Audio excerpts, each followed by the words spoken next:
Last Tuesday, 8-year-old Roger Byer was on his way out of this garage when his younger sister pushed the button to close the automatic door.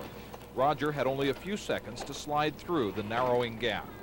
That time I didn't make it. His mother found him just as the door pinned Roger's head to the concrete floor.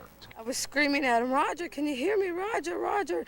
And by then he had already done quit screaming and his eyes was closed and he just looked like he was dead. His face was all purple. Roger remembers some hazy feelings before blacking out.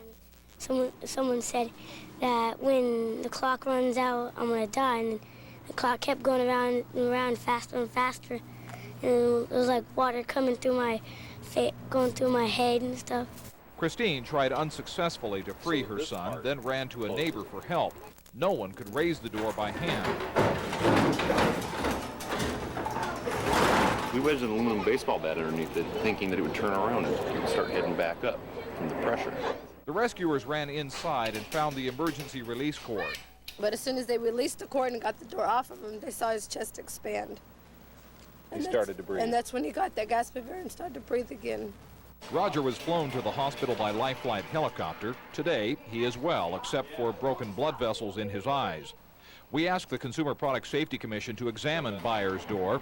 All automatic doors are supposed to reverse if they strike an object 2 inches or more above the floor.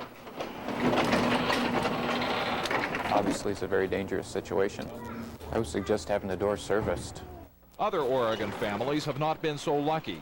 4 years ago in Bend, 7-year-old Jason Opdyke was trapped under the automatic garage door in his home. The door crushed him to death. Garage doors can close with as much as 400 pounds of force. Roger Byer says he has learned his lesson. Don't go into the garage door again.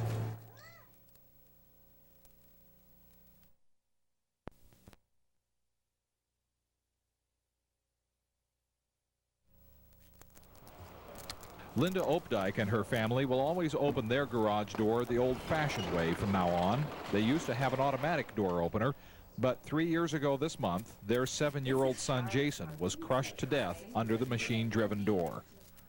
There was no way you could get it to reverse if you were underneath it.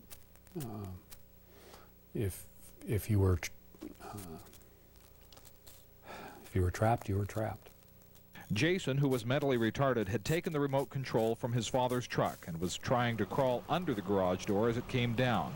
The remote was in Jason's hand when the door pinned him. He had it in his fingers, still had it. He was so panicked it was still pressed. The button was still down, and he was very blue. The Stanley Model 1105, say the Opdykes, would not let the door reverse until it had hit the garage floor. The Opdykes bought the Stanley door opener because it was a brand name.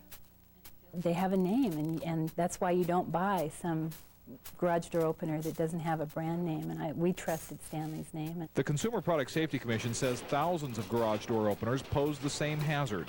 Joe Bercheski showed us how to test one.